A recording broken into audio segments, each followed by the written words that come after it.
Chicago, Illinois. The Windy City is blowing change in all directions. The spotlight is on Caleb Williams, on Ben Johnson, on the new offensive line, the new targets, the modern weapons. But while the offense is gaining likes and headlines, it is in the defensive trenches that the true foundation of this new Bears era is being built. And within that foundation, there is a key piece being called into question. And that, my friends, is madness. Andrew Billings is that piece. The veteran nose tackle who was the anchor of Chicago's defensive line until he tore his pectoral in November. A player who, when on the field, transformed the level of this defense. And yet, some want to put him on the trading block. Some believe that with the arrival of Grady Jarrett, Dio Odengbo, and rookie Shamar Turner, Billings has become surplus. What nonsense. We're talking about one of the few legitimate lane cloggers still in the NFL. A guy who occupies 2 blockers without asking for permission. And the Bears, with a recent history of holes in the middle of their defense, are going to give that up. Subscribe to this channel, leave a like, and comment on the pinned post. Would you trade Andrew Billings for a 5th round pick? Because I wouldn't.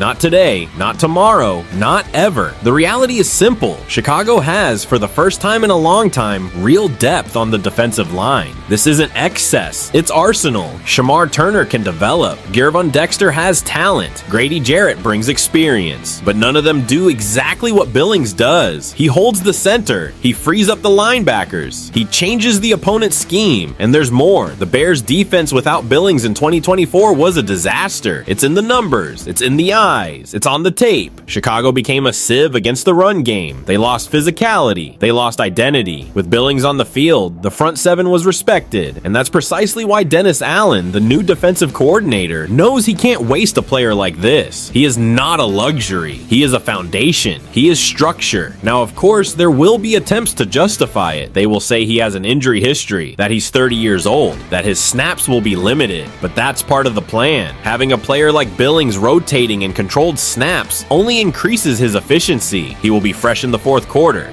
He will be fresh in December. And if the Bears really want to make it to January, this is how you build a playoff defense. With rotation, with depth, with reliable people. Bleacher Report suggested that Billings could yield a day 3 pick. But what does that really mean? A gamble? A player who might not even make the roster? Trading a pillar of your line for that is small franchise thinking. And Ryan Poles cannot make that mistake. Because after doing everything right in building the offense, trading Billings would be sabotaging the balance of the defense. It would be opening a crack right in the heart of what could be a dominant unit.